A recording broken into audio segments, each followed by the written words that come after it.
அஸ்ஸலாமு அலைக்கும் வரஹ்மத்துல்லாஹி வபரகாத்துஹு. கண்ணியத்திற்குரிய எல்லாம் வல்ல அல்லாஹு ஜல்ல ஷானஹு தஆலாவின் நல்லடியார்களே,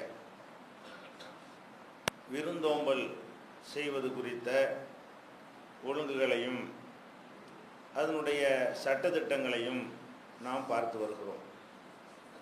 இந்த விருந்து அளிக்கக்கூடியவர்கள் என்னென்ன விஷயங்களை எல்லாம் அவர்கள் கவனத்திலே கொள்ள வேண்டும், விருந்துக்கு செல்லக்கூடியவர்கள் எவற்றையெல்லாம் கவனத்திலே கொள்ள வேண்டும், விருந்திலே எப்படி நடந்து கொள்ள வேண்டும் என்பதற்கு கூட இந்த மார்க்கத்தில் வழிமுறைகள் சொல்லப்பட்டிருக்கின்றன.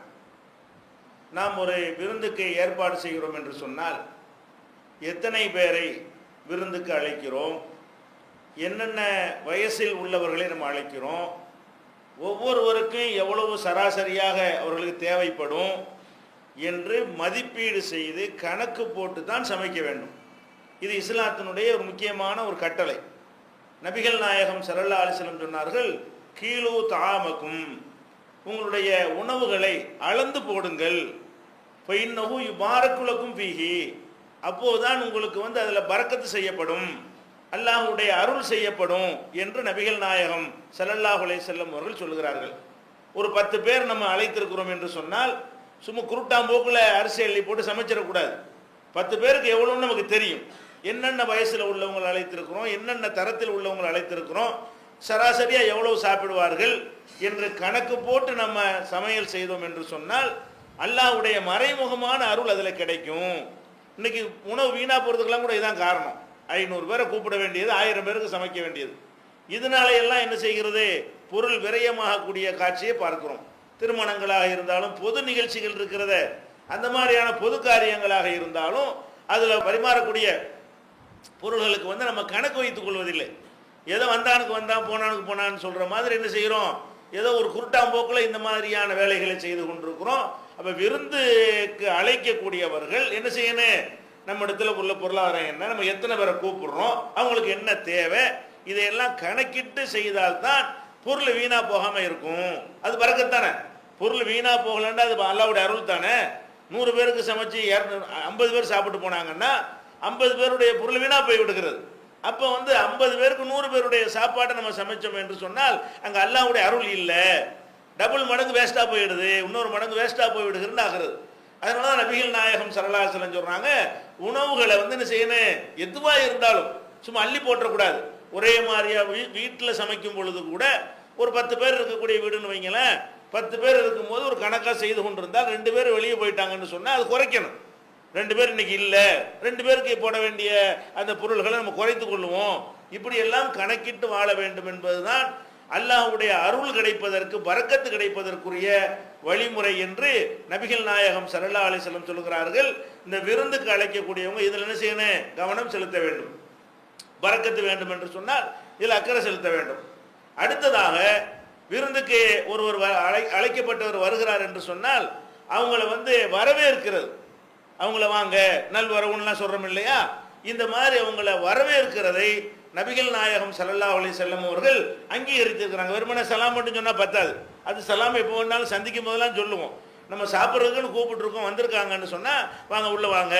நம்ம நாட்டில் என்னென்ன மாதிரியான வழிமுறைகள் இருக்கிறதோ தவறான அர்த்தம் வராத வகையில் அவங்கள என்ன செய்யணும், வரவேற்க வேண்டும். இப்போ நபிகள் நாயகம் ஸல்லல்லாஹு அலைஹி வஸல்லம் அவர்கள் ஒரு நாள் வீட்டை விட்டு வெளியே வர்றாங்க. வீட்டை விட்டு வெளியே வர்றதுக்கு காரணம் என்னன்னு கேட்டால், அவங்க வீட்டில் சாப்பாடு இல்லை, அன்றைக்கு அவங்களுக்கு சரியான பசி.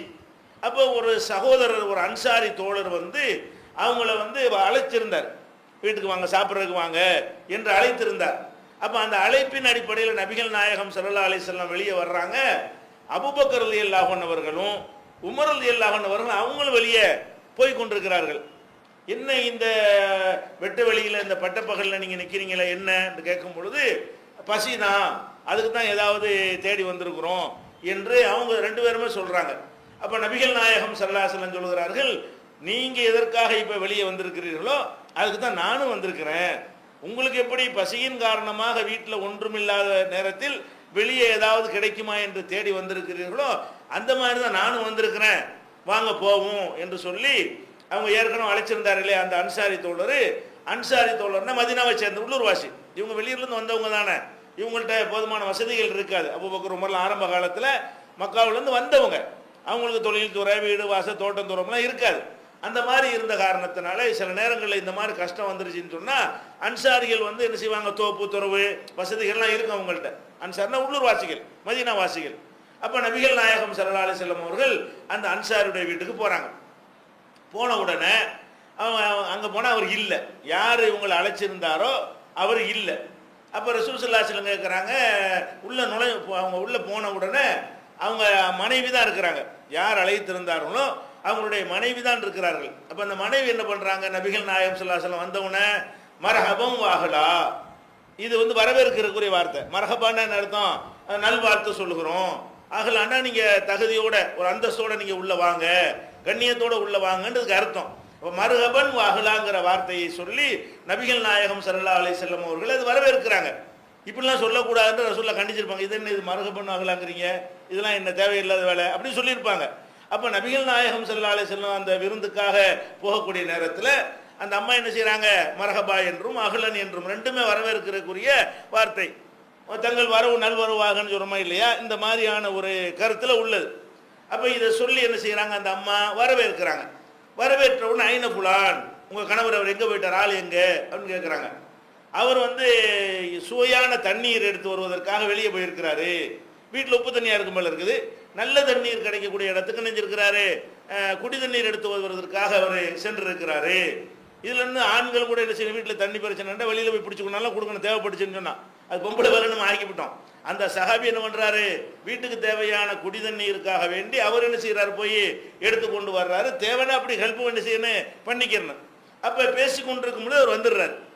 வந்தோடனே என்ன செய்கிறார், உடனேயே அவர் தோப்பில் இருந்த பேரிச்சம்பழத்தினுடைய குலையை எடுத்து கொண்டு வர்றாரு. அதில் செங்காய்களும் ஓரளவு கனிந்தவைகளும் ரொம்ப கனிந்தவைகளுமாக கதம்பமாக என்ன செய்கிறது இருந்து அதை கொண்டாந்து கொடுத்து இதை சாப்பிடுங்க, முதல் வந்தோடனே ஏதாவது கொடுக்கணும்ல, அதை சாப்பிடுங்க என்று சொல்லிவிட்டு கத்தி எடுத்துக்கொண்டு என்ன செய்கிறாரு, ஒரு ஆட்டை அறுப்பதற்கு நிறைய வசதியாக நாள் வழங்குறது. இதுல என்ன விளங்குகிறது, வர சொன்னவர் வந்து நல்ல பொருளாதாரத்தில் கொஞ்சம் வெயிட்டான ஆள், தோட்டம் துறவெல்லாம் இருக்கிறது, நினச்சவொன்னு ஒரு ஆட்டை அறுத்து விருந்து போடுற அளவுக்கு என்ன இருக்கிறது. அது கூட நிறைய ஆடு வச்சுருந்துருக்காரு. ஏன்னு கேட்டால் இந்த கத்தியை அவர் எடுத்தவொன்னே ரசூல் ஸல்லல்லாஹு அலைஹி வஸல்லம் பார்த்துட்டாங்க, இவர் வந்து நமக்காக ஒரு ஆட்டை அறுப்பதற்காகத்தான் கத்தி எடுக்கிறாரு, தீட்டுறாருன்னு நினைக்கிறேன். அப்போ ரசூல் ஸல்லல்லாஹு அலைஹி வஸல்லம் சொல்கிறாங்க, ஈயாக்கவல் ஹலூப், நீ போய் ஆட்டை இருக்கிறன்னு நல்லா பால் கொடுக்கக்கூடியதெல்லாம் போட்டு அறுத்துறாத, சும்மா சாதாரணமாக உள்ள ஆட்டை அறுத்துரு. பால் கொடுக்கக்கூடியதை அறுத்தோம்னா நமக்கு நஷ்டமாகும், அதுல இந்த லாபம் வந்துகிட்டு இருக்கும்ல, இந்த லாபம் வந்து கொண்டு இருக்கக்கூடியதை அறுத்து விடாமல் பால் கொடுக்காத பார்த்து அறுத்துரு என்று ரசூல் ஸல்லல்லாஹு அலைஹி வஸல்லம் சொல்கிறார்கள். இதில் கூட ஒரு செய்தி நமக்கு இருக்கிறது. என்ன செய்தி இருக்கிறது, நம்ம சமூகத்தில் வந்து பொட்டை ஆடு சாப்பிட்றதுக்குள்ள நிலைங்க வச்சுருக்கிறோம். சாப்பிட்றேன்னா என்னது, கிடாய் தான் சாப்பிடணும். பெண் ஆடுகள் வந்து கசாப்பு கடையில் போட்டான்னு சொன்னால் அவன் என்னமோ பெரிய பன்னிக்கறியை போட்ட மாதிரி அவனை ஒரு குற்றவாளி மாதிரி என்ன செய்கிறோம், நம்ம பார்க்குறோம். நம்மளும் சாப்பிட்றது கிடையாது, அது வெறுக்கத்தக்கன்னு நினைக்கிறோம், அது மார்க்கத்தில் கிடையாது. இல்லாட்டி இந்த வார்த்தையை சொல்லியிருப்பாங்களா, பால் கொடுக்காத பார்த்து அருண்டால் என்ன அர்த்தம், பொட்டை ஆடெல்லாம் பிரச்சனை இல்லை, பால் கொடுக்கும்போது அறுத்துறாத, அதில் உனக்கு லாபம் 1 லிட்டர் 2 லிட்டர் லாபம் வந்துக்கிட்டு இருக்கும். அதனால் பால் கொடுக்காத ஆட்டை அருண்டு சொன்னால் என்ன செய்யலாம், என்ன விளங்குகிறது, விருந்துக்காக வேண்டி கோழி மட்டும் இப்படி பொட்டையும் இருக்கிறீங்க சேவலாக இருக்கிறீங்களா இல்லையா, அந்த மாதிரி தான் ஆட்டுக்கும். ஆடலை என்ன செய்யலாம், நம்ம ரெண்டுமே ஆடாக இருந்தாலும் மாடாக இருந்தாலும் ரெண்டு குர்பானி கொடுக்குறா இருந்தாலும் நம்ம சொந்தத்துக்கு சாப்பிட்றதா இருந்தாலும் அது என்ன கணக்கு கிடையாது, பொட்டை ஆணுங்கிற வேறுபாடெல்லாம் மார்க்கத்தில் கிடையாது. அது எல்லாமே நமக்கு படைக்கப்பட்டது தான், ஹலாலாக்கப்பட்டது தான். அந்த அடிப்படையில் என்ன செய்கிறாங்க, அவர் அது மாதிரி சொன்ன உடனே அவர் சரின்னு போய் என்ன செய்யாரு, அடுத்து வந்து பரக்கத்தை சாப்பாடெல்லாம் கொடுத்துட்டு அப்புறம் ரசூல் ஸல்லல்லாஹு அலைஹி வஸல்லம் அவங்கள வயிறார சாப்பிட்டு நினைஞ்சாங்க. இந்த அபூபக்கர்ட்டையும் உமர்ட்டையும் சொல்கிறாங்க, இந்த பாக்கியத்திற்காக கூட நீங்கள் எல்லாட்ட விசாரிக்கப்படுவீங்க, இதை நம்ம சம்பாரித்து நம்ம செலவுல இதுக்கு மட்டும் கேள்வி கேட்க மாட்டான்ல, இல்லை துஸ்அலுன்ன அன் ஹாதிஹின் நஈம், இந்த அருட்கொடையை பற்றியும் அல்லாஹ் உங்கள்கிட்ட கேட்பான். இவ்வளோ அழகான சாப்பாடு உங்களுக்கு கொடுத்தனே, அதுக்கு நீங்கள் என்ன நன்றி செலுத்தினீங்க என்று அல்லாஹ்வுக்கு நம்ம பதில் சொல்லணும்னு சொல்லிவிட்டு அவங்க திரும்பி வந்தார்கள்ங்கிறத பார்க்குறோம். இப்போ இந்த ஹதீஸில் நிறைய செய்திகள் நம்ம அறிந்து கொள்ள வேண்டிய பல செய்திகள் இருந்தால் கூட இதில் எதுக்காக இதை சொல்லுகிறோம் என்று சொன்னால், வந்தவரை வந்து என்ன செய்யணும், சலாம் சொல்லி வரவேற்றாலும் மேற்கொண்டு என்ன செய்யணும், அவங்களுக்கு புரிகிற மாதிரி பாஷையில் வாங்கன்னு கூப்பிடணும். வாங்கன்னு சொன்னால் நம்ம நாட்டில் போதும். நம்ம நாட்டில் என்ன பழக்கம் வச்சுருக்கிறோம், வரக்கூடியவங்களும் வாங்க நல்வரவுலாம் சும்மா இலக்கியத்தனமாக இருக்குமே தவிர சாதாரண பேச்சு வழக்கில் என்ன சொல்லி கூப்பிடணும், வாங்க உள்ள வாங்க, அந்த மாதிரியாக கூப்பிட்டா தான் அந்த அழைத்தவர்கள் என்ன செய்வாங்க, தங்களை மரியாதை கொடுத்ததா நினைப்பார்கள். இது அரபு நாட்டில் இருந்த ஒரு பழக்கம், இஸ்லாம் சொல்லிக் கொடுத்த பழக்கம் இல்லை. ஆனால் ரசூல் ஸல்லல்லாஹு அலைஹி வஸல்லம் அவர்கள் அங்கீகரிக்கிறாங்க. அப்படி சொல்லும் பொழுது நல்ல வார்த்தை தானே, பேசாம இருந்து அதை வந்து அக்செப்ட் பண்ணிக்கிட்டாங்க. அங்கீகாரமும் மார்க்கம் தான். அவங்க சொன்னாலும் மார்க்கம் தான். அவங்க அதை ஏற்றுக்கொண்டு மறுக்காமல் இருந்தால் கூட அது மார்க்கத்தில் உள்ள அம்சம் தான். அந்த மாதிரி வரக்கூடியவங்களை ஒரு வரவேற்கிறது என்ன இருக்கிறது, ஒரு நல்ல ஒரு முறை. வரவேற்ற பிறகு நம்ம உணவு பரிமாறுற விஷயத்துக்கு வரும் பொழுது நம்ம நாட்டில் ஒரு சில தவறான பழக்கங்கள்லாம் இருக்குது. ஆளை உட்கார வச்சோன்னு முதல்ல என்ன செய்வாங்கன்னா உப்பை கொண்டாந்து வைக்கிறாங்க. ஒரு விருந்துக்கு போனோம்னு சொன்னால் என்ன செய்வாங்க, ஒரு கிண்ணத்தில் கொண்டு வந்து உப்பு, கல் உப்பு இருக்கும்ல, அந்த உப்பு கொண்டாந்து வைக்கிறாங்க. அது ஏன் அப்படி வைக்கிறாங்கன்னு கேட்டால் சில கட்டுக்கதைகள். உப்பு வந்து 70 வியாதிக்கு மருந்து என்று ரசூல் ஸல்லல்லாஹு அலைஹி வஸல்லம் சொன்னாங்கன்னு யாரை கட்டி விட்டுருக்காங்க. பொய், அது இட்டு கட்டப்பட்ட பொய்யான செய்தி. உப்புல வந்து சிறப்பு இருப்பதாக எந்த ஒரு ஹதீஸுமே நமக்கு என்ன இல்லை, சொல்லப்படவில்லை. அது அந்த காலத்தில் வந்து ஒரு ருசிக்காக வேண்டி உப்பை பயன்படுத்திக்கிட்டான். உப்பிட்ட வரை உள்ளளவும் நினை அப்படின்னு சொல்றதெல்லாம் என்னதுக்கு, அது உப்பை சொல்றதுக்கு இல்லை, உணவுக்காக சொல்றது தான். அப்போ அந்த உப்பு என்பது வந்து நமக்கு பிடிக்குது என்பதற்காக சாப்பிட்டு அது வேறு விஷயம். அது சுன்னத்து என்ற மாதிரியும் சாப்பாட்டுக்கு முன்னாடி முதல்ல என்ன செய்யணும், ஆளுக்கு ஒரு உப்பு எடுத்து போட்டுருணும் அப்படின்று நினைத்து கொண்டு என்ன செய்கிறார்கள், சாப்பாட்டுக்கு முன்னாடி உப்பு கிண்ணத்தை கொண்டாந்து வைக்கிறார்கள். இது வந்து பெரிய பெரிய கல்யாண விருந்துகளில் வைக்காவிட்டால் கூட 10 பேர் 5 பேரை விருந்து கலைக்கிறாங்கல்ல, அந்த மாதிரியான சபைகளில் எல்லாம் இந்த உப்பு வைத்து உபசரிக்கக்கூடிய ஒரு பழக்கம் இருக்கிறது. இது இஸ்லாத்தில் உள்ளது, சுன்னத்து என்று நினைத்து கொண்டு செய்கிறார்கள். இது ஒரு சுன்னத்தெல்லாம் கிடையாது. இன்னும் சொல்ல போனால் இருக்கிற சாப்பாட்டிலே குறைங்கிறான். இன்னைக்கு உள்ள காலத்தில், மாறக்கூடிய காலத்தில் என்ன சொல்கிறான் டாக்டர்கள்லாம், இருக்கிற சாப்பிட்ற சாப்பாட்டில் போடுற உப்பையை குறைங்க, உப்பு குறைச்சா நல்லா நீண்ட காலத்துக்கு இருப்பீங்க. இந்த ப்ரெஷர் எல்லாத்துக்குமே எது காரணம், உப்பு தான் காரணமாக இருக்கிறது. உப்பு இல்லாமல் சாப்பிட்டு வந்தாலும் இந்த ப்ரெஷர் உள்ளவங்களுக்கு என்ன வராது, ஹார்ட் அட்டாக் இந்த மாதிரியான பிரச்சனைகள்லாம் வராது, ப்ரெஷர் ஏறாதுன்னு சொல்லக்கூடிய ஒரு காலத்தில் வாழ்ந்து கொண்டு இருக்கிறோம். அப்போ நமக்கு எது உடலில் கெடுதி என்று சொல்கிறாங்களோ அதை சாப்பாட்டிலே குறைக்கணும்னு சொல்லும்போது எக்ஸ்ட்ரா சும்மா ஒரு தனியாக ஒரு வாயில் போட சொன்னால் இது வந்து மார்க்கத்தில் உள்ளது கிடையாது. அதனால் அது உப்பு வச்சு உபசரிக்கிறது என்பது மார்க்கத்தில் இல்லை. அடுத்து என்ன சில பழக்கங்கள் இருக்குன்னு கேட்டால், சாப்பாடு வந்து தட்டிலையும் வைக்கிறாங்க. சகன் தட்டுனா ஒவ்வொரு ஆள் சாப்பிடக்கூடியது தட்டு பிளேட்டில் வைக்கிறாங்க இல்லையா, அப்படியும் பரிமாறப்படுகிறது. 3 பேர் 5 பேர் சாப்பிடக்கூடிய வகையில் சகன்லையும் சகன் சொல்கிறாங்க இல்லையா, பெரிய பாத்திரம், அதில் வைத்தும் பரிமாறப்படுகிறது. சில பகுதிகளில் வந்து இலையில் வைத்தும் என்ன செய்கிறார்கள், பரிமாறுகிறார்கள். இந்த தட்டு சகனுக்கெல்லாம் பஞ்சாயத்து கிடையாது. இந்த இலையை வைப்பதற்கு வந்து நிறைய அதுக்கெல்லாம் ரூல் இருக்குது.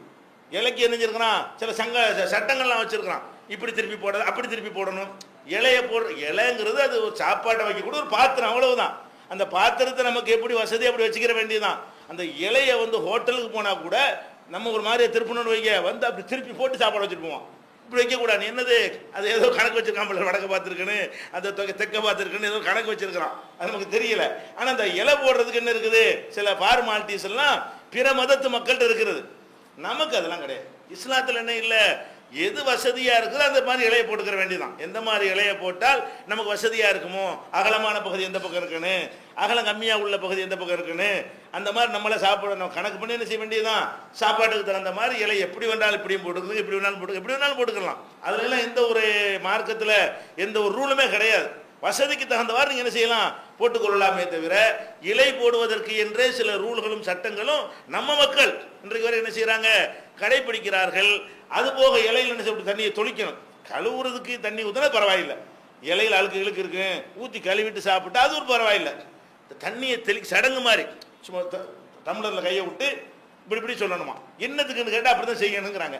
இந்த தெளிக்கிறதுனால என்ன இருக்குது, அதில் கழுவுறதுக்கு ஊற்றினேன்னு சொல்லு, கழுவு அது ஒரு கணக்கு, அல்ல கழுவாமல் சுத்தமாக இருந்தால் அது சாப்பிடு அது கூட ஒரு கணக்கு. இவன் என்ன பண்ணுறான், அது தெளிக்கிறதுன்னு இப்படி ஒரு சடங்கு மாதிரி வச்சுக்கிட்டு ஏதோ மந்திர மாதிரி என்ன செய்யறான், அதெல்லாம் ஒரு ரூல் மாதிரி கொண்டு வந்திருக்கிறான். இது நம்ம ஆட்கள்கிட்ட இந்த நோய் வந்து பரவி இருக்கிறது. இது மூட நம்பிக்கை. சயின்டிஃபிக்காக ஒரு காரணம் இருக்குன்னா இல்லை அல்லாஹ்வுடைய ரசூல் சொல்லணும், ஒரு அறிவியல் பூர்வமாக இப்படி செஞ்சால் நன்மை, அதை நீங்கள் செய்யலாம். அல்லது சுகாதார அடிப்படையில் இது நல்லதுன்னு சொன்னால் அதை செய்யலாம். அல்லது நபிகள் நாயகம் ஸல்லல்லாஹு அலைஹி வஸல்லம் சொன்னாங்கன்னா நீங்கள் செய்யலாம். அப்படி இல்லாமல் சும்மா அர்த்தமே இல்லாமல் இப்படின்னா என்ன அர்த்தம், இதுகளெல்லாம் மார்க்கத்தில் உள்ள ஒரு சடங்குல வராது. இது நம்ம விளங்கி கொள்ள வேண்டும். அடுத்ததாக சாப்பாட்டுக்கு வந்தவர்களை வந்து நம்ம எப்படி வேணாலும் இலையிலே நீங்கள் பிறந்த இலையை போட்டுக்கிறங்க. இப்போ நவீன காலத்தில் இலையை விட என்ன வச்சிருக்கு, பிளாஸ்டிக்லேயே அந்த மாதிரியா பாலித்தீன்லேயே என்ன வருது, பேப்பரில் பாலித்தீனை வந்து என்ன செய்கிறான், லாமினேட் பண்ணி அதை இலை மாதிரி தயார் பண்ணி, கலரும் இலை மாதிரி இருக்கணுமா, அது பச்சை கலர் என்ன பண்ணியிருக்கலாம், இலை மாதிரி, அதெல்லாம் கூட ரெடிமேடாக வர ஆரம்பித்து விட்டது. அதில் எல்லாம் சாப்பிட்டுக்கலாம், ஒன்றும் பிரச்சனை கிடையாது. அதில் கேடு வருதுன்னு சொல்வார்களே, ஆனால் தவிர்த்து கொள்ளுங்கள். இந்த மாதிரியா பிளாஸ்டிக்கில் சாப்பிடுவது, பாலித்தீனில் சாப்பிடுவது வந்து அது உடல் நலத்துக்கு கேடு தரும் என்று நிரூபிக்கப்படுமே. ஆனால் கேடு தரக்கூடிய அனைத்தை விட்டு நம்ம விலகிக் கொள்ள வேண்டும். அதுக்கு அப்படியான ஒரு ப்ரூஃப் ஒன்று இல்லைன்னு சொன்னால் எதில் வேணாலும் என்ன செய்யலாம், சாப்பிட்டு கொள்ளலாம், தப்பு கிடையாது. நபிகள் நாயகம் ஸல்லல்லாஹு அலைஹி வஸல்லம் காலத்தில் இந்த தட்டில் சாப்பிட்றதுங்கிறது இருக்குல்ல, அவங்க காலத்தில் அந்த தட்டில் சாப்பிட்ற ஒரு பழக்கமெல்லாம் கிடையாது, அதிகமாக கிடையாது. ஏன், அவங்க உணவு வந்து ரொட்டி தானே, காஞ்சி போன ரொட்டி தான் வச்சுருப்பாங்க. ரொட்டிக்கு என்ன செய்வாங்க, ஆலிவ் ஆயில் அல்லது சிர்கான்னு சொல்லுவாங்க, காடி வினிகரு அல்லது ஏதாவது ஒரு குழம்பு வைத்திருப்பார்கள். ரொட்டி காஞ்ச ரொட்டியாக தானே இருக்கு.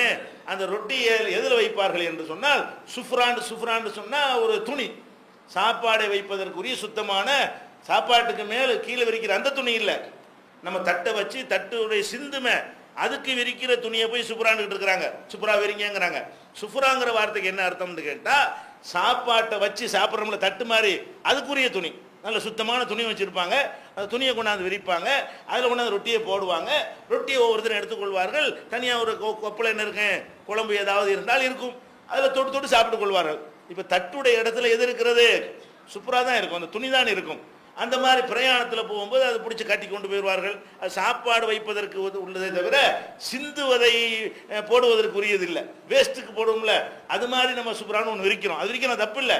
ஆனால் அது இல்லாமல் என்ன செய்யலாம், துணியிலேயே சாப்பிட்ருக்காங்கன்னு சொன்னால் துணிக்கு பதிலாக இலை, அவ்வளோதானே. துணியில் வச்சு சாப்பிட்ருக்காங்கன்னு சொன்னால் அதே மாதிரி விருந்திருக்கக்கூடிய இலையில வச்சு சாப்பிட்டா தப்பா, தப்புன்னு சில பேர் இலையிலலாம் சாப்பிடாது, நம்ம கலாச்சாரம் இல்லை. இது என்ன கலாச்சாரம் என்ன இருக்குது, இலைங்கிறதுல விசாலமாக இருந்தால் அதில் நம்ம சாப்பிட்றோம், துணியில் சாப்பிட்ற மாதிரி சாப்பிட்றோம். அதனால் இலையில சாப்பிட்ற தப்பு கிடையாது. ஆனால் அதுக்குன்னு சடங்குகளோ ரூல்களோ போட்டால் தப்பாகி போயிடும். அது ஒன்றாச்சு. அதே மாதிரி நபிகள் நாயகம் ஸல்லல்லாஹு அலைஹி வஸல்லம் காலத்தில் வந்து பெரிய தட்டில் சாப்பிட்றதுக்குல 3 பேர் 4 பேர், அந்த காலத்தில் அப்படி தான் முடியும். எல்லார்ட்டையும் பிளேட்லாம் இருக்காது. இப்போ கடையில் போய் நினச்ச நேரத்தில் வாங்கிட்டு வர்ற மாதிரிலாம் இல்லை. அந்த காலத்தில் ஒருத்தர் 2 பேர்ட்ட இருக்கும், அதை வாங்கி இரவல் தான் வாங்கிடுவாங்க. இப்போ நபிகள் நாயகம் ஸல்லல்லாஹு அலைஹி வஸல்லம் அவங்கள்ட்ட கூட ஒரு பெரிய பாத்திரம் இருந்தது. அதில் உணவு வைத்து விட்டார்கள் என்று சொன்னால் 4 பேர் தான் தூக்கிட்டு வருவாங்க. எவ்வளோ பெரிய பாத்திரம்னு பார்த்துக்கிறங்க, 4 பேர் சேர்ந்து தூக்கிட்டு வருவார்கள். அதோட வெயிட்டுக்காக வேண்டி இல்லை, தழும்பிடக்கூடாது, பொருள்கள்லாம் வச்சு கலந்து என்ன செய்வாங்க, கொண்டு வரும் பொழுது தழும்பிடக்கூடாது என்பதற்காக வேண்டி 4 பேர் தூக்கி கொண்டாந்து வைக்கக்கூடிய அளவுக்கு என்ன இருக்கு, பெரிய பாத்திரமாக இருக்கும். அது இருந்தாலும் அது ஒரு 5 பேர் நம்ம சாப்பிட்றோம் அந்த மாதிரி இருக்காது. கண்டிப்பாக 4 பேர் தூக்கிட்டு வர்றதா இருந்தால் ஒரு 10 பேர் ரவுண்டாக உட்காந்து சாப்பிட்றது பெரிய பாத்திரமாக இருக்குன்னு நினைக்கிறேன். அவ்வளோ பெருசாக இருந்தால் 4 பேர் தூக்க முடியும், அகலமாக இருக்கிறதுனால. அப்போ நபிகள் நாயகம் ஸல்லல்லாஹு அலைஹி வஸல்லம் அவங்கள்ட்ட ஒரு அகலமான பாத்திரம் அவங்க வீட்டில் ஒன்று இருந்தது. ஏதாவது விருந்து என்ன செய்வாங்க, அதில் வந்து எடுத்துகிட்டு வர சொல்லுவாங்க. சாப்பாட்டெல்லாம் வச்சு ஒரே பிளேட்டாக போயிரும்ல, தண்ணி செலவு மிச்சம், கழுவுற விஷயம் மிச்சம், நிறைய தட்டுகளுக்கு இங்கே போவாங்க. அதனால நபிகள் நாயகம் ஸல்லல்லாஹு அலைஹி வஸல்லம் ஒரு நாள் என்ன பண்ணுறாங்க, அவங்க வீட்டில் சில உணவுகள்லாம் தயார் பண்ணி அதை வந்து கொண்டு வர சொல்கிறாங்க. காலை லுகா நேரம், லுகான்னா 10 மணி 11 மணி நேரம். அப்போ லுகா தொழுகையெல்லாம் தொழுது முடித்தோடனே அதில் சாப்பாடை கொண்டாந்து வச்சோடனே எல்லாம் ரவுண்டாக நினைஞ்சாங்க, அனைவரும் உட்கார்ந்தார்கள். அனைவரும் உட்காரும் பொழுது ரொம்ப நெருக்கடியாக இருந்த காரணத்தினால நபிகள் நாயகம் ஸல்லல்லாஹு அலைஹி வஸல்லம் அவர்கள் நம்ம தொழுகையில் அத்தையாத்தில் உட்காருவோம்ல மண்டி போட்டு அந்த மாதிரி உட்காருகிறார்கள். அதில் ஹதீஸில் வருது. அப்படின்னா என்ன அர்த்தம், நெருக்கடி இல்லாட்டி எப்படி வேணாலும் உட்காரலான்னு அர்த்தம். அப்போ நெருக்கடி அந்த ஹதீஸில் எப்படி வருது, கூட்டம் அதிகமாகி நெருக்கடியை வந்த காரணத்தினால் நபிகள் நாயகம் ஸல்லல்லாஹு அலைஹி வஸல்லம் அவர்கள் அந்த சம்மணம் போட்டு உட்காரன்னு வைங்களேன், அது 2 ஆளுடைய இடத்தை அடைக்கும். நம்ம முட்டி அந்த அத்தையாத்து மாதிரி உட்கார்ந்தோன்னு வைங்க, மண்டி போட்டு அது வந்து ஒரு ஆள் உட்கார இடத்துல 2 ஆள் உட்காரலாம், அகலம் கம்மியாக இருக்குதுல்ல. அந்த மாதிரி வந்து ரசூல் ஸல்லல்லாஹு அலைஹி வஸல்லம் என்ன பண்ணுறாங்க, கூட்டம் அதிகமாக நிறைய சுற்றிட்டாங்க தட்டுக்குள்ளே, ஒருத்தர் உட்கார நெருக்கடியாக இருக்குது. அப்போ ரசூல் ஸல்லல்லாஹு அலைஹி வஸல்லம் என்ன பண்ணுறாங்கன்னா அதை மண்டி போட்டு என்ன செய்கிறாங்க, தொழுகையில் உட்கார்ற மாதிரி உட்காடுறாங்க. அப்போ அதில் உட்காந்துருந்த ஒரு ஆள் வந்து இது என்ன ஒரு டைப்பாக உட்காருறீங்க அப்படின்னு இந்த ஊர்லேயே இந்த மண்டி போட்டு உட்காந்து சாப்பிட்றது வழக்கத்தில் இல்லாத ஒன்றாக தெரிகிறது. அதனால் இந்த கேள்வி கேட்குறாரு, மாஹாதிகில் ஜில்சா, இது என்ன ஒரு சைஸா உட்காந்து சாப்பிட்றீங்க அப்படின்னா என்ன விளங்குது, அந்த காலத்தில் வந்து ரசூலுல்லாஹும் எல்லா சஹாபாக்களுமே இந்த சாதாரணமாக நம்ம உட்காரவங்களை சாப்பிட்றதுக்கு அப்படி தான் உட்கார்ந்து இருக்கிறார்கள். அதனால வித்தியாசமாக ஒரு கேள்வி கேட்குறாரு, மாஹாதிகில் ஜில்சாங்கிறாங்க. அப்போ ரசூல் என்ன பண்ணுறாங்க, இது ஒரு பணிவை காட்டுறதானப்பா, இது என்ன ஒரு கேள்வி கேட்குற அப்படின்னு சொல்லி அல்லாஹ் வந்து என்னை வந்து ஒரு பணிவுள்ள ஒரு அடிமையாகத்தான் ஆக்கியிருக்கிறான், திமிர் பிடித்தவனாக அல்லாஹ் என்னை ஆக்கவில்லை, இது உட்காரதுக்கெல்லாம் போய் கேள்வி கேட்குறேன் ரசூலுல்லாஹ் என்ன செய்கிறாங்க, கண்டித்தார்கள் வருகிறது. அப்போ அந்த மாதிரி ஒரு கூட்டமாக உட்கார்ந்து சாப்பிடும் பொழுது நம்ம சமணம் போட்டு சாப்பிட்டாலும் தப்பு கிடையாது, இந்த மாதிரி வண்டி போட்டு சாப்பிட்டாலும் தப்பு கிடையாது. ஒரு தட்டில் 3 பேர் 5 பேர் 10 பேர் அந்த தட்டுடைய கொள்ளளவுக்கு தகுந்தவாறு சாப்பிட்டாலும் மார்க்கத்தில் என்ன இல்லை, தடை கிடையாது. இந்த மாதிரி அமர்ந்து கொள்ளலாம். சாப்பிடும் பொழுது முக்கியமான ஒரு விஷயம் என்னன்னு கேட்டால், சாப்பாட்டில் வந்து பிஸ்மில்லா சொல்லும்போது தான் நமக்கு பரக்கத்து கிடைக்கும். அல்லாஹ்வுடைய பெயரை சொல்லி சாப்பிடுங்கன்னு வருகிறது. வெறும் பிஸ்மில்லா சொல்லுங்க, இல்லை பிஸ்மில்லாஹிர் ரஹ்மானிர் ரஹீம் ஏதாவது ஒன்று என்ன செய்யலாம், சொல்லிக் கொள்ளலாம். அப்போ அந்த பிஸ்மில்லா என்பதை சொல்லி தான் சாப்பிட வேண்டும். ஒரு ஆள் சாப்பிட்டுட்டு இருக்கிறார், ரசூல் ஸல்லல்லாஹு அலைஹி வஸல்லம் செய்கிறாங்க, பார்த்துட்டு இருக்கிறாங்க, இந்த ஆளோட சைத்தான் சாப்பிட்றான், அவன் அல்லாஹ்வுடைய தூதராக இருக்கானே தெரிகிறது. ஏன் அவர் பிஸ்மில்லா சொல்லாமல் சாப்பிட்டதுனால கூட யார் சாப்பிட்றா, சைத்தானும் சேர்ந்து சாப்பிட்றான். அப்போ ஒரு ஆள் வந்து 2-3 ஆளுடைய சாப்பாடை இழுக்கிற மாதிரி வந்துடும், சைத்தானும் சேர்ந்து சாப்பிட்றான்ல. அந்த மாதிரி ரசூல் ஸல்லல்லாஹு அலைஹி வஸல்லம் செய்கிறாங்க, இவர் வந்து பிஸ்மில்லா சொன்ன உடனே என்ன செய்கிறான், அவன் வந்து ஓடி போயிடுறான். அப்போ உங்களுக்கு பரக்கத்து கிடைக்கும், நிறைய சாப்பிடலாம், கொஞ்சம் சாப்பிட்டாலும் உங்களுடைய வயிறு நிறைந்து விடும் என்கிற அளவுக்கு சொல்கிறாங்க. அப்போ சாப்பிட போனவர்கள் என்ன செய்ய வேண்டும் என்று சொன்னால், அதை வந்து அல்லாஹ்வுடைய பெயரை சொல்லி பிஸ்மில்லா சொல்லிவிட்டு சாப்பிட்டோம்னு சொன்னால் அவங்களுக்கு சாப்பாடு கணக்கு பண்ணி தானே போட்டுருக்குறாங்க. ஒரு ஆளுக்கு எவ்வளோ அப்படி முறையாக அவங்க செஞ்சுட்டாங்களா, நமக்கு என்ன செய்ய ஒரேடியாக போட்டு இழுக்காது. ருசியை பார்த்தோன்னு என்ன செய்யக்கூடாது, பயங்கரமாக இழுத்தா 10 பேர் சாப்பாட்டை 5 பேர் சாப்பிட்டு வந்துட்டா 5 பேரும் குறைஞ்சி போயிடும். அப்போ நம்மளும் என்ன செய்யணும், முறைப்படி அவங்களும் முறைப்படி அளந்து போட வேண்டும், நம்மளும் பிஸ்மில்லா சொல்லி என்ன செய்யணும், சாப்பிட வேண்டும். சில பேர் இருக்கிறாங்க இந்த சாப்பாட்டின் அளவை குறைக்கிறதுக்காக வேண்டி இந்த ஹோட்டல்களில் செய்வாங்கல்ல, ஹோட்டல்னா எல்லா ஹோட்டலும் கிடையாது, அன்லிமிட் ஹோட்டலில் லிமிட்டான சாப்பாடு ஹோட்டலில் செய்ய மாட்டான், அளவு தானே எவ்வளோனாலும் சாப்பிட்டுக்கங்கிற ஹோட்டலில் என்ன செய்வான்னு கேட்டால் சாப்பாடு இழுக்காமல் இருக்கிறதுக்காக வேண்டி எவ்வளோன்னாலும் சொல்லி 5 பேர் சாப்பாடை சாப்பிட்டு போயிட்டா, அப்போ அளவு சாப்பாட்டுலேயும் அவன் என்ன செய்யணும், அவனுக்கு தவிட்டி போயிடணும் என்பதற்காக என்ன செய்வாங்கன்னு கேட்டால், இந்த கொட்டைப்பாக்கு இருக்கும்ல, அந்த கொட்டைப்பாக்கை துணியில் கட்டி சோத்தில் போட்டு விட்ருவாங்க. அது கொதிக்கும் பொழுது அந்த பாக்குனுடைய அந்த சாரெலாம் இறங்கிருச்சுன்னு வைங்க, திங்க முடியாது யாராலையும். ஃபுல்லாக இழுக்கிற ஆளாக இருந்தால் கூட என்ன முடியாது, கொஞ்சம் தான் ஒரு தட்டு சாப்பிட்டோடனே வயிறு ஃபுல்லான மாதிரி இருக்கும், தவிட்டி போயிடும். அல்லது என்ன செய்வாங்க, சுண்ணாம்பு இருக்குல்ல, அதை தூக்கி துணியில் கட்டி உள்ளே போட்டு விட்ருவாங்க. இந்த மாதிரி எங்கே செய்வான், ஹோட்டலில் செய்வான். சுண்ணாம்பு போட்டால் நல்ல வெள்ளையாக வர இருக்கு, கலராக வர இருக்கு சோறு, இதை போட்டால் கொஞ்சம் மஞ்சள் கலராக இருக்குமே தவிர ரெண்டுக்கும் ஒரே ரிசல்ட் தான். என்ன சாப்பாட்டினுடைய அளவை குறைச்சிடும், மூஞ்சில் அடிச்சிரும்பாங்கல்ல, மூஞ்சில் அடிக்கிற மாதிரி இருக்கும். சாப்பாடு பிடிக்காது நமக்கு, கொஞ்சம் சாப்பிட ருசி மாதிரி தெரியும், அதுக்கப்புறம் வச்ச சாப்பாட்டிலே பாதியை வச்சுட்டு எந்திரிக்கிற மாதிரி வரும். இப்படி எல்லாம் கல்யாண வீட்லையும் செய்கிறாங்க சில ஆளுங்க. அது ஹோட்டலுக்கான வியாபாரத்துக்கு செய்கிறான், அதுவும் செய்யக்கூடாது. ஒரு முஸ்லீம் ஹோட்டல் வச்சான்னு என்ன செய்யக்கூடாது, நீ அன்லிமிட்டுங்கிற, அன்லிமிட்டாக என்ன அர்த்தம், அவன் வயிறு கொள்கிற அளவு கொடுக்கணும். நீ அன்லிமிட்டடு காசை வாங்கிக்கிட்டு லிமிட்டை விட கம்மியாக கொடுத்தா என்ன அர்த்தம், இதெல்லாம் ஒரு தந்திரம், சூழ்ச்சி, மோசடி. இது இந்த மாதிரிலாம் செய்யக்கூடாது. ஹோட்டல் நம்ம நடத்தணும்னா செய்யக்கூடாது. சரி ஹோட்டலுக்காரனை விடுங்க, நம்ம கல்யாண சாப்பாடு ஃப்ரீயாக தானே கொடுக்குறீங்க, சந்தோஷமாக தானே கொடுக்குறீங்க, அவன் வயிறு நிறைய இருக்கு தானே கூப்பிட்டுருக்குறீங்க, அதுலேயும் எந்த வேலையெல்லாம் பண்ணுறாங்க. பல வீடுகளில் வந்து சமையல்காரர்கள் சொல்லிக் கொடுப்பாங்க, கவலைப்பட நம்ம இப்போ பாக்கு போட்டுக்குருவோம், சுண்ணா போட்டுருவோன்றாங்க. அப்போ இந்த மாதிரி எல்லாம் போட்டு என்ன செய்யறது, 500 பேரை கூப்பிட்டு 200 பேருக்கு சாப்பாடை சமைச்சு 500 பேருக்கு சாப்பாடை பரிமாறணும்னு பேர். இது வந்து அவன் ஏமாத்துறது, விருந்து கூப்பிட்டு என்ன செய்யறது, ஏமாற்றக்கூடிய தன்மை. இதெல்லாம் விட பிஸ்மில்லா போதுமானது. இதெல்லாம் செய்யாமல் என்ன செய்யுங்க, வந்திருக்கிற மக்களை பிஸ்மில்லா சொல்லி சாப்பிட சொல்லுங்க, பார்க்க விட அது வேலை செஞ்சிடும். ஃபுல்லாக என்ன செய்யணும், கொஞ்சம் சாப்பிட்டவனே அது பறக்கத்தை நிறைஞ்சு போயிடும். அப்போ அல்லாஹ்வுடைய பெயரை சொல்லி சாப்பிடுவதற்கு என்ன செய்யணும், அதை நினைவுபடுத்தலாம். பழக்கமாக முஸ்லீம்கள் பழக்கமாக இருக்குது எல்லாத்துக்கும். அப்படி இல்லாதவர்களாக என்ன செய்யணும், பிஸ்மில்லா ரஹ்மான் ரஹீம், பிஸ்மில்லா ஏதாவது ஒன்று சொல்லி அந்த உணவை சாப்பிட்டு கொள்ள வேண்டும். இதில் வந்து அல்லாஹ்வுடைய ஒரு பரக்கத்து கிடைக்கும். அடுத்து என்ன பிரச்சனைன்னு கேட்டால், அந்த சாப்பிட்றதுல இப்போ நவீன காலத்தில் ஒரு வித்தியாசமாக சாப்பிட்றாங்க. விருந்துகள்லாம் இப்போ பஃபே சிஸ்டம்ங்கிறாங்கல்ல, விருந்துகள்லாம் இப்போ எப்படி ஆச்சுன்னு கேட்டால், நின்றுக்கிட்டே சாப்பிட்ற மாதிரி, நடந்துக்கிட்டு கூட சாப்பிட்றாங்க. பஃபே சிஸ்டத்தில் என்ன செய்வாங்க, ஒரு எல்லா சாப்பாடையும் வச்சுருவாங்க. சோறு தனியாக இருக்கும், பலவிதமான கூட்டுகள் தனித்தனியாக இருக்கும், கறிகள்லாம் தனித்தனியாக இருக்கும், தட்டு தனியாக வச்சுருப்பான்.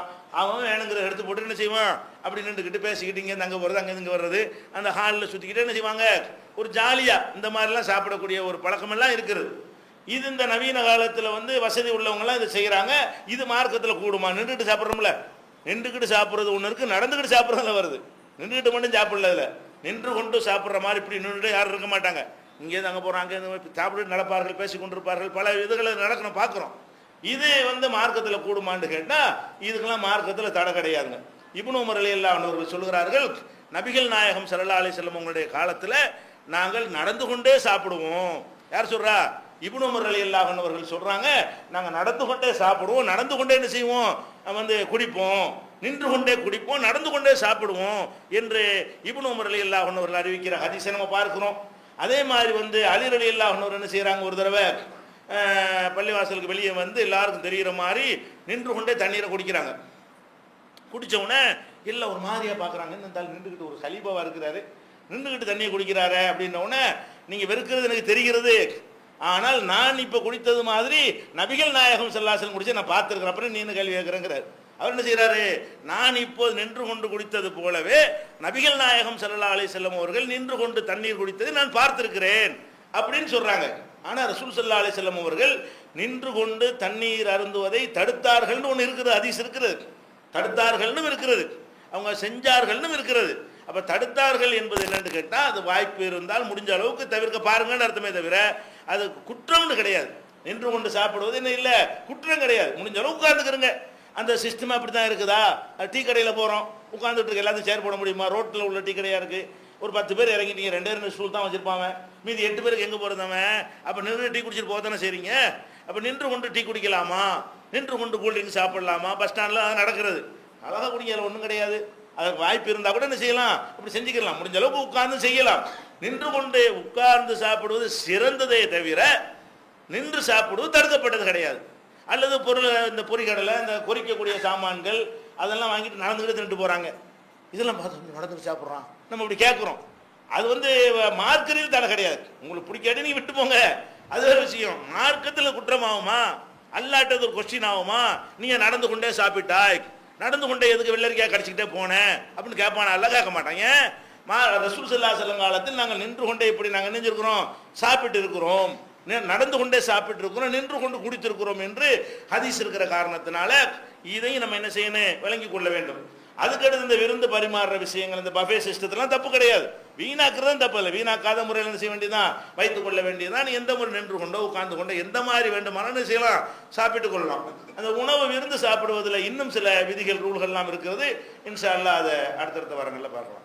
மூன் பப்ளிகேஷன்ஸ் வெளியீடுகள்: இஸ்லாமிய அடிப்படை கல்வி, திருமுறையின் தோற்றுவாய், திருக்குரானில் அறிவியல் சான்றுகள் பாகம் 1, அர்த்தமுள்ள கேள்விகளும் அறிவுபூர்வமான பதில்களும், குரான் கூறும் ஓரிரை கொள்கை, நபி வழியில் தொழுகை சட்டங்கள், மாமனிதர் நபிகள் நாயகம், குரான் மட்டும் போதுமா, ஹதீஸ்கள் குரானுக்கு முரண்படுமா, அழகிய இஸ்லாமிய பெயர்கள், இதுதான் பைபிள், ஜனாசாவின் சட்டங்கள், ஏகத்துவமும் இணை வைப்பும், திருக்குரானின் அறிவியல் சான்றுகள் பாகம் 2, இஸ்லாம் பெண்கள் உரிமையை பறிக்கிறதா, பிறை ஓர் விளக்கம், இஸ்லாம் ஓர் இனிய மார்க்கம், நபி தோழியர் வரலாறு, குற்றச்சாட்டுகளும் பதில்களும், நோன்பு, இயேசு இறைமகனா, வருமுன் உரைத்த இஸ்லாம், உண்மை தோழர் அபூபக்கர் அலி, பெண்களுக்கான நபி வழி சட்டங்கள், அறிவுச்சுடர் அன்னை ஐசார் அலி, இஸ்லாத்தில் சொர்க்கம் நரகம், நபி தோழர்களும் நமது நிலையும், துவாக்களின் தொகுப்பு, முகைதீன் மௌலிது ஒரு ஆய்வு, குரானை எளிதில் ஓதிட, நபிகள் நாயகம் பல திருமணம் செய்தது ஏன், யாக்குத்பா ஒரு ஆய்வு, நபி வழியில் நம்ஹஜ், நபி வழியில் குழந்தை வளர்ப்பு, தராவி தொழுகை ஒரு ஆய்வு, ஜக்காத் ஒரு ஆய்வு, இஸ்லாத்தில் இல்லறம், கியாமத் நாளின் 10 அடையாளங்கள், நபிகளாரின் நற்போதனைகள், மன்னரை வாழ்க்கை, பைபிளில் நபிகள் நாயகம், இஸ்லாத்தின் பார்வையில் பில்லி சூனியம், தர்கா வழிபாடு, நபிகளாரின் இறுதி நாட்கள், இஸ்லாமிய கொள்கை, சரியான ஹதீஸ்களும் தவறான ஹதீஸ்களும், சந்திக்கும் வேளையில் கொள்கை விளக்கம், பேய் பிசாசு உண்டா, கற்பனை கதைகள், நவீன பிரச்சனைகளும் தீர்வுகளும், தப்லிக் தாகலிம் தொகுப்பு, சுபகான மௌலிது ஒரு ஆய்வு, மனிதனுக்கேற்ற மார்க்கம், நேர்ச்சையும் சத்தியமும், மனனம் செய்வோம், விளக்கப்பட்ட உணவுகள், அர்த்தமுல்லா இஸ்லாம், குர்பானியின் சட்டங்கள், தொழுகை, இஸ்லாத்தின் பார்வையில் கனவுகள், இஸ்லாமிய திருமணம், இறைவனிடம் கையேந்துங்கள், மீராஜும் அதன் படிப்பினைகளும், வேதம் கொடுக்கப்பட்டோர் யார், மற்றும் prophet Mohammed the greatest man மற்றும் TNTJ மார்க்க அறிஞர்கள் உரையாற்றிய CD டிவிடிகள் கிடைக்கும் இடம் மூன் பப்ளிகேஷன் 83/3 மூர்தரு முதல் மாடி மண்ணடி சென்னை 1. Phone number 65690810.